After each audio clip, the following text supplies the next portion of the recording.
of elements of Malian culture. So this is the Grand Mosque of Djenné. There's a mud brick building. We have an article about this on Khan Academy in the art history section.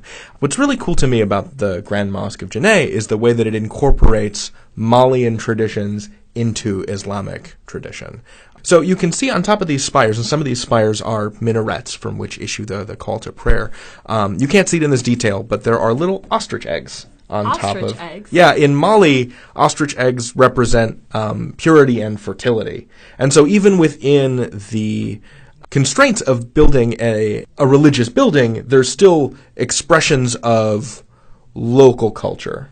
Yeah, and it's really interesting how that spread through trade, but it also spread another way, which is through pilgrimage, through missionaries, through preachers, and that also took on the local traditions in interesting ways. So let's go to South India. Okay.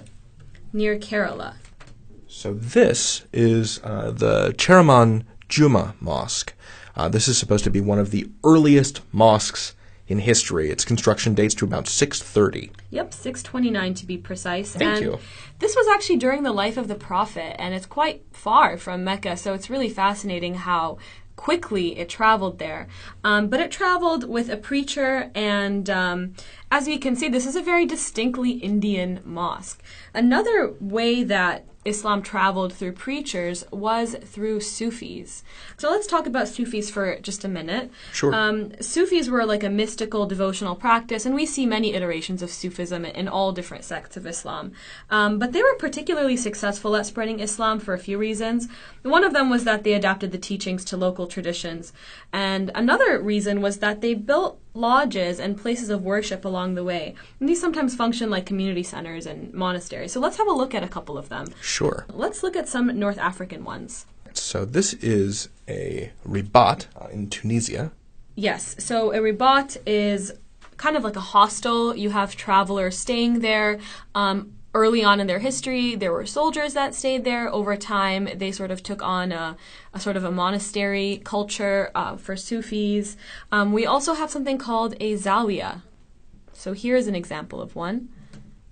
And similarly, this was a place of learning. It was a place of worship.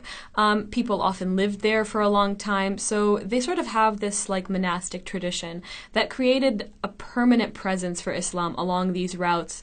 And this was really, really integral in the spread of Islam. And it's not just in North Africa, but even farther east, you see different iterations of that. So once you get into former Persian territory and in Indian territory, you have something called a khanqa. So here's an example from Kashmir. This is called the Shah Hamdan Mosque, and it's 14th century mosque. And this is a commemorative building. It commemorates an important Sufi leader.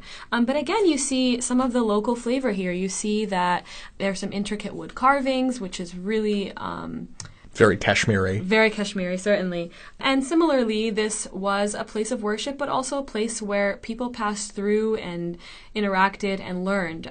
So it was a site of spreading Islamic tradition as well. So that was about, I should have said, that was about here in Srinagar. Yes, about there. Yeah, and so in this way, Islam was also spread. Certainly. So if you zoom out a bit, let's have a look at sort of the bounds of the Islamic empire. Sure. And where we see some of these instances of new Islamic traditions, we're no longer in the heart of the Islamic empire. We're beyond that. And that's because Islam was carried in many different ways. And as we can see, it ended up with some really, really diverse iterations of Islam.